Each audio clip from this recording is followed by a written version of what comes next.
Hi guys, હું આવી ગઈ છું ફરીથી આપની સમક્ષ એક નવા અધ્યાય સાથે.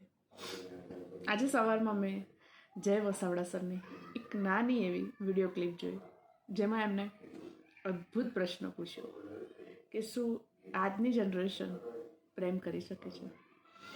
જેમાં બધાના પોતપોતાના અલગ અલગ મંતવ્યો હતા, જેમાં મેં પણ એક જવાબ આપ્યો છે કે અત્યારે જે જેન ઝી જનરેશન કહેવાય છે આપણી, એમાં બી ક્યાંક ને ક્યાંક પહેલાં હતો ને એટલો જ પ્રેમ જોવા મળે છે, પણ આપણી જે પ્રેમની વ્યાખ્યા છે એ પહેલાં કરતાં થોડીક જુદી છે.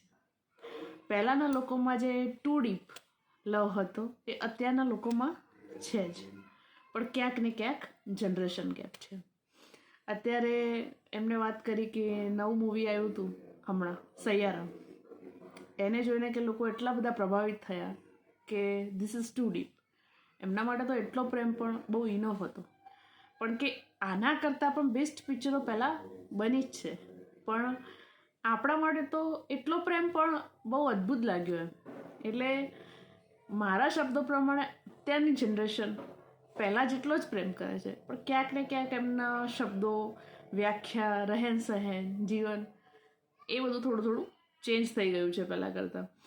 અને જે પહેલાં જે લોકોમાં ડીપ લવ હતો એ અત્યારે છે જ, પણ અત્યારની જે જનરેશન છે એને થોડો થોડો પ્રેમ પણ ઇનફ લાગે છે, કેમ કે અત્યારનો જે ગેપ પડી ગયો છે પહેલાં કરતાં, એમાં પ્રેમ કરવાની રીત પણ જુદી જુદી થઈ ગઈ છે.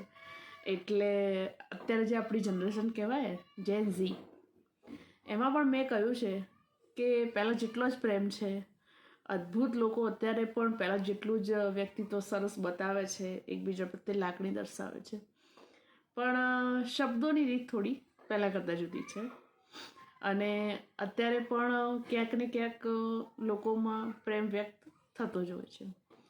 તો મારા મત પ્રમાણે તમારી જિંદગીમાં કોઈ એવું વ્યક્તિ હોય તો એની સાથે સમય ગાળો, ખૂબ બધો એને સમય આપી પ્રેમ કરો, એની સાથે વાતચીત કરો, ક્યાંક ને ક્યાંક એવા અદ્ભુત રીતે તમારો પ્રેમ જે છે એને વ્યક્ત કરો.